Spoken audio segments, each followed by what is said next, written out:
5 मार्च 2005 को भारतीय शेयर बाजार में तेजी, सेंसेक्स 942 अंक और निफ्टी 302 अंक उछला। 4 मार्च 2025 को भारतीय शेयर बाजारों में जबरदस्त तेजी देखने को मिली, जहां बीएसई सेंसेक्स 944 अंकों की बढ़त के साथ बंद हुआ और निफ्टी 50 ने 12 अंकों की छलांग लगाई। इस उछाल के पीछे कई मुख्य कारण रहे। शारोन विदेशी निवेशकों एफआईआईज द्वारा शॉर्ट कवरिंग, पिछले 27 दिनों से लगातार गिरावट के बाद विदेशी संस्थागत निवेशकों आईज ने अपनी शॉर्ट पोजीशन कवर की। इससे बाजार में राहत की रैली आई और सेंसेक्स में 600 अंकों की बढ़त दर्ज की गई, जबकि निफ्टी 10 दिनों की गिरावट से उबर गया। अमेरिकी डॉलर की कमजोरी। 3 महीने के निचले स्तर पर पहुंच गया, जिससे एफआईआईज ने अपनी शॉर्ट पोजीशन कवर करना शुरू किया। इससे भारतीय शेयर बाजारों में और अधिक निवेश आया। अमेरिकी बॉन्ड यील्ड्स में गिरावट।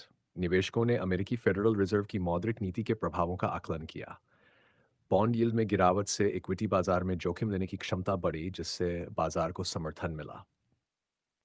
4 आईटी सेक्टर में मजबूती। हाल ही में आई गिरावट के बाद आईटी इंडेक्स में 2% की तेजी आई।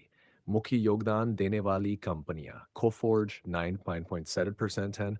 सेबर कॉर्प के साथ बड़ी डील के कारण परसिस्टेंसिस 4.6% बढ़ा।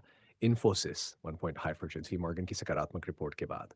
बाय भारतीय रिजर्व बैंक द्वारा तरलता बढ़ाने की घोषणा। आरबीआई ने यूसी 1 बिलियन 6 लाख करोड़ की लिक्विडिटी बढ़ाने की घोषणा की, जिससे आर्थिक विकास को बढ़ावा मिलेगा। इससे बॉन्ड मार्केट और रुपये को भी मजबूती मिली। वैश्विक बाजारों से सकारात्मक संकेत।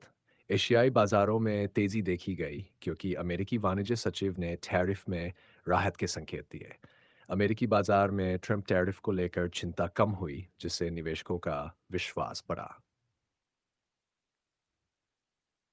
Metal, IT, PSU bank, L and gas और ऑटो सेक्टर में जबरदस्त उछाल देखा गया।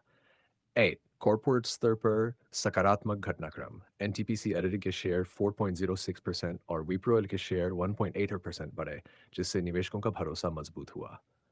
निष्कर्ष। शॉर्ट कवरिंग, वैश्विक बाजारों से मिले सकारात्मक संकेत, अरफ आरबीआई की लिक्विडिटी सपोर्ट और सेक्टोरल मजबूती की वजह से 22 मार्च 2025 को भारतीय शेयर बाजार में जबरदस्त तेजी दर्ज की गई। डिस्क्लेमर। एरोडियल फिनटेक केवल शैक्षिक उद्देश्यों के लिए वित्तीय जानकारी प्रदान करता है।